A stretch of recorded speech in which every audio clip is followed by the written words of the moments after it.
This is Attack on Titan. He eventually discovers the hidden truth that parts of the world are still inhabitable and inhabited, just been deliberately isolated by paranoid militants this whole time. This fundamentally ruins the horrific lonely atmosphere of a dead world and the uplifting moments of pure humanity in a seemingly hopeless situation. Now knowing that there are fucking beach parties going on half an hour up the motorway, another franchise ditching what made it unique for the sake of being like everyone else. This is Attack on Titan. So until recently I was assuming Grisha had killed the royals before the events of the first episode and was eaten by Eren sometime during the first episode. That is why the royals didn't stop the Titans from taking over the third wall and why Grisha was seen alive only in flashbacks. But this was not the proper order of the events. The royals were alive during the first episode and did nothing to save their people.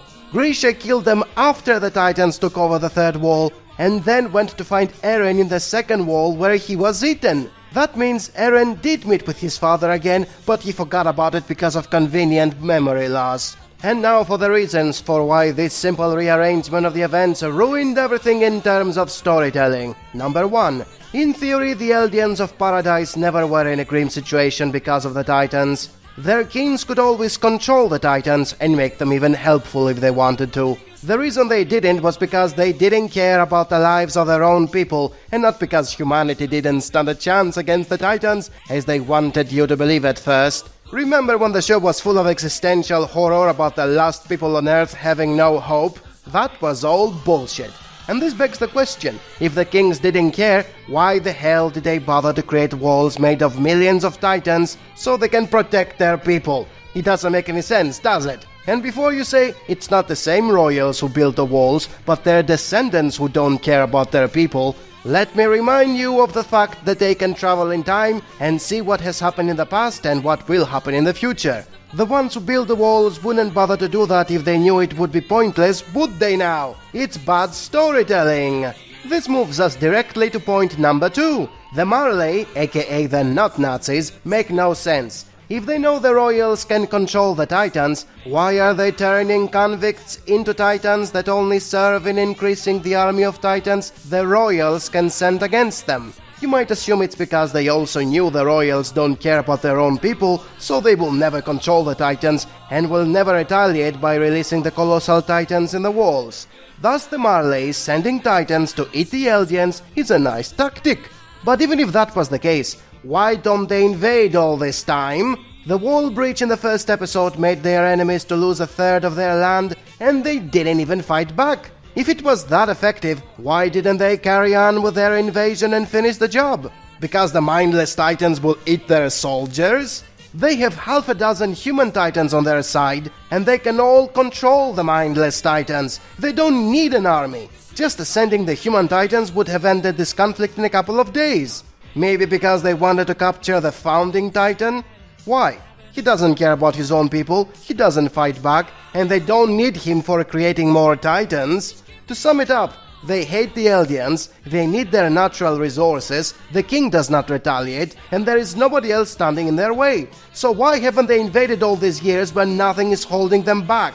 I'll tell you why. Because bad storytelling. And the reason number 3, a huge part of the mystery in the show is not based on the bad guys hiding the truth, it's based on mind control that works however the plot wants it to work.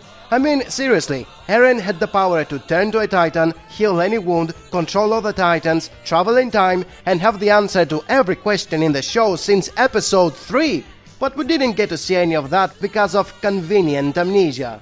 He was gradually gaining each power, and not by training or by some self-realization. He was conveniently remembering it when the plot had to armor him. Same thing with the kings who are apparently taking some sort of a stupefying drug that makes them do nothing and let hundreds of thousands to die in vain. Why would anyone give stupefying drugs to his king if that means the destruction of his people? And why would the king not be aware of it beforehand when he can travel in time? Because bad storytelling. And that, ladies and gentlemen, is supposed to be the best anime of all times, in the top 5 of all databases, and highly recommended by all shonen tards who think Black Clover is the king of shonen anime. All thanks to the 3rd season, which completely trashed the existential horror and became about steampunk Spider-Man who never had any threat to worry about, because they can defeat a dozen Titans each, or can always control them, or who can turn into Titans themselves, heal from any wound, and travel in time. I mean, what do they have to worry about? An invasion from the not Nazis that will never happen because they are idiots? Thus I prove to you all what a bunch of nonsense it was all along. And all thanks to a simple rearrangement of events. This is Attack on Titan. It's amazing how easy it is to write some drama and mystery into your story when you just physically remove the knowledge and personal development from your characters' brains. Want to turn a good guy bad? Amnesia. Want to make a character's backstory mysterious? Amnesia. Want to obfuscate the true stakes and premise of the story by purposefully hiding information from your audience? You better believe it's time for some amnesia! And this is pretty much just used for cheap drama, so forget all of their cool abilities or skills, rendering them uncharacteristically helpless, or they won't forget them, but they won't realize they have them until something provokes them and they bust out a skill they didn't know they had. In the first case, the character might get stuck in a situation they could easily fix if they remember they had powers, while in the second case, the character is likely to be cartoonishly competent at everything with no idea why or how. Amnesia is not typically a very well-liked trope. It's a real set of medical conditions that's treated more like a magical, ruleless plot device that can be caused or cured in any number of ways. It has no parameters, no limits, no rules. It's basically an authorial diabolus ex machina, where at any time, for any reason, you can randomly screw with your characters and your audience by smacking someone with amnesia. Who's gonna tell you you're doing it wrong? It's fiction! A writer can say the amnesia was caused by a bad shrimp dinner and cured by a visit to a mall Santa, and the audience just has to deal with that. And if this amnesia plot is being leveraged for cheap drama, then the audience will become painfully aware that the writer is just screwing with them for cheap drama points. The amnesia plot lets the writer do whatever they want, however they want, and because the trope is so internally inconsistent, the audience has no way of knowing what exactly will make it stop. Nobody likes being emotionally manipulated, least of all by an author. Make your audience feel things, sure, but don't be cheap about it. It's a very versatile tool, but if you use it to screw with your audience for cheap drama for however long you like, and then hit the off button with some random memory-restoring plot device when you feel like you're through, the audience is gonna notice, and they're not gonna like it. This is Attack on Titan. Exactly 1 month ago, I made a video about Gigak claiming there is no plot armor in Attack on Titan. Many in the comments used their usual mental gymnastics for proving me wrong, and as always they were the ones who were wrong because I am smart and they are idiots. This is Attack on Titan. Anyone could have died at any moment. There is plot armor in Attack on Titan. Saying people die in it doesn't negate that fact. In the contrary, it supports it, you idiots! There would be no plot armor if death didn't exist and everything worked out perfectly for every character, regardless of his importance in the plot. From the moment major characters are constantly surviving in situations where everybody else dies, or are given special treatment that nobody else gets because they are not as important to the plot, you have plot armor! Do you understand now? Idiots who don't even know what plot armor is? This is Attack on Titan. Anyone could have died at any moment. Second, I also need to address everyone who called me a hypocrite for making a fuss out of something that is present in every piece of fiction.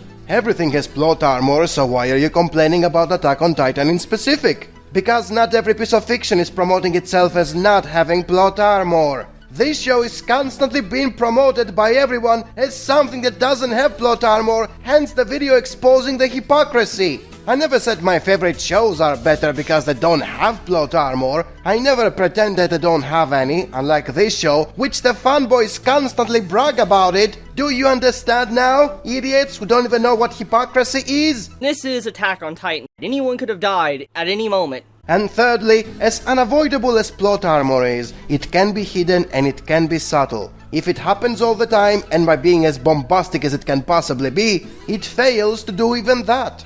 Attack on Titan is a show where everybody screams, the music is loud, and everything is over the top. Its attempts to make you worry about the fate of the characters failed. Do you understand now, idiots who don't even know what tension is? This is Attack on Titan. Since the 4th season of Attack on Titan is about to begin, someone made a topic on Reddit asking people for the issues they have with it. I managed to find 7, so I will add 3 more of my own at the end. And none of it will be because the designs are slightly different, that is not the reason. By the way, none of you can disagree with me because it's what the majority says. You have no option but to nod your head in agreement. Number 1, the side characters are cannon fodder. They mention Marco as an example, but they could have used anyone else who has died over the course of the series, like Petra. Attack on Titan did a crappy job at making you remember or even care about the hundreds of named people whose death is supposed to be important for the major characters. That alone is enough for making a supposed masterpiece to be a 9 out of 10. Number 2, the main characters are weak as well. Pretty much everyone agrees the major characters are all weak in personality. I mean, what depth is there in Mikasa? She just wants Eren's dick. And Eren, holy shit, is he screaming a lot. He's like Asta's lost brother. For a supposed mature psychological horror drama, Attack on Titan has very shallow characters, and that is enough for making a supposed masterpiece to be an 8 out of 10. Number 3, plot armor Titan. Holy shit, is there a lot of it. The major characters get constantly saved, while everybody else drops like flies. It's ridiculous. For a supposed mature story where everyone can die, Attack on Titan is clearly cheating death all the time, and that is enough for making a supposed masterpiece to be a 7 out of 10. Number 4, erratic pacing. Most remember how slow the second half of the first season was, or how they rushed through the first half of the third season because nobody liked the politics. The directing of Attack on Titan is not good in this regard, and that is enough to make a supposed masterpiece to be a 6 out of 10. The next 3 reasons are kinda minor, so I am not going to lower the score any further, but they are issues nonetheless. Number 5, too many monologues. The characters are thinking way too much, which is why the pacing feels very slow at points. It is done for showing us their thoughts and feelings, which normally should be helping in their characterization, but since most are fodder you forget as soon as they are dead, and the rest are shown in stereotypes, you are wasting your time. Did you ever care about Mikasa or Marco, so you will need entire episodes of them talking and thinking? Number 6, lack of proper mentality. Basically, the soldiers are not acting like soldiers despite having received many years of military training. They lose their shit very easily when the first thing any professional soldier is taught to do is not to lose his shit. You can't even excuse it as them being young and inexperienced. Since they weren't drafted into the army, they chose to be there, and they were given many years to get their shit together. And instead of that, most of them still act like mature shonen characters, with first world problems in a world that is overrun by man-eating giants. Eren is even worse in this regard since he was a psychotic murderer since the age of 5. It wasn't because of the Titans or his father's injection, he was written that way, and it's terrible. Little kids don't behave like that. Number 7, too much shock value. It comes at the expense of characterization. Do you know why nobody remembers or cares about all the characters that die? Because all they remember is the gore porn, not who they are or what they were called. They only remember the edgy way they died, which is why actually mature stories use gore sparingly. And now for the last 3 reasons, which are mine. You can try to prove me wrong if you like, although you can't. Number 8, too many superpowers. For a supposed mature story, Attack on Titan is up the ass in really broken powers that completely overshadow any attempts of average people to have a significant impact on the plot or the themes. From the Titans who are basically hot air balloons, to mass amnesia, time travel and mind control. There is literally no free will, everyone is a plot device, and the plot can move in whatever way the author wants him to move,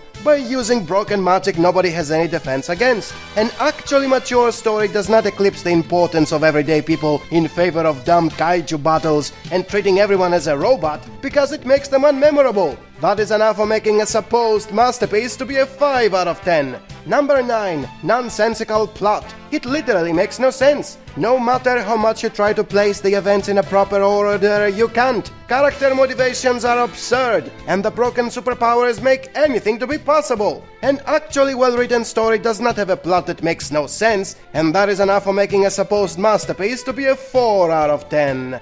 And number 10, change of themes. The show has changed to something that does not resemble the way it began. It was a mindless zombie apocalypse with giant naked people, and now it's some absurd political drama about Nazis. This is not why people began watching the show for, and as much as some can claim it has subverted your expectations by changing to something better than what it was in the beginning, I need to remind you there are 9 reasons mentioned thus far that prove it didn't get better. It became different to the point you can't recognize it. If it had remained a dumb action flick about Titans fighting steampunk Spider-Man, this wouldn't be much of an issue since it's dumb entertainment. But the obsession of the mangaka to create some absurd thriller about time travel Nazis and aliens from another dimension has made it laughable.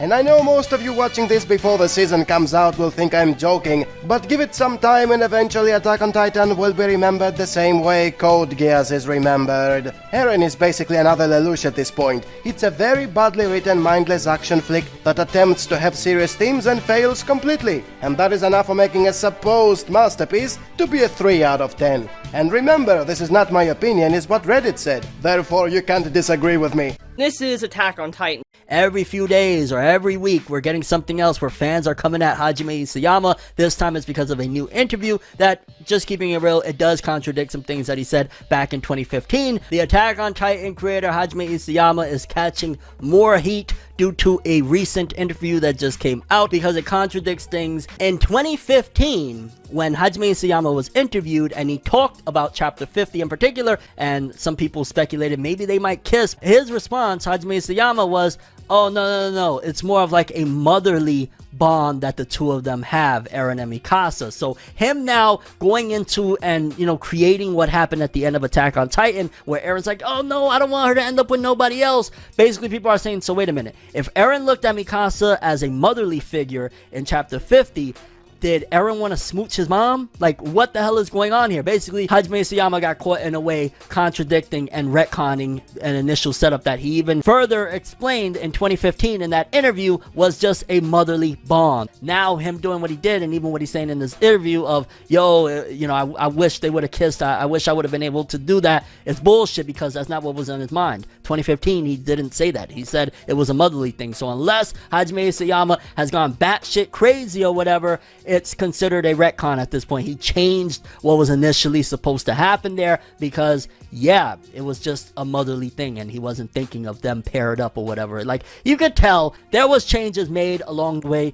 He changed the story. He changed the structure, especially at the very last moment. You said in 2015, they was like a motherly bond. How do you go from that to now you're saying, yeah, man, in that scene, I actually wanted them to kiss. Mikasa probably wanted it. I should have had him kiss. Like, that wasn't going to happen. You kind of are retconning shit. Since 2017 have not been this way. It's been totally different vibe.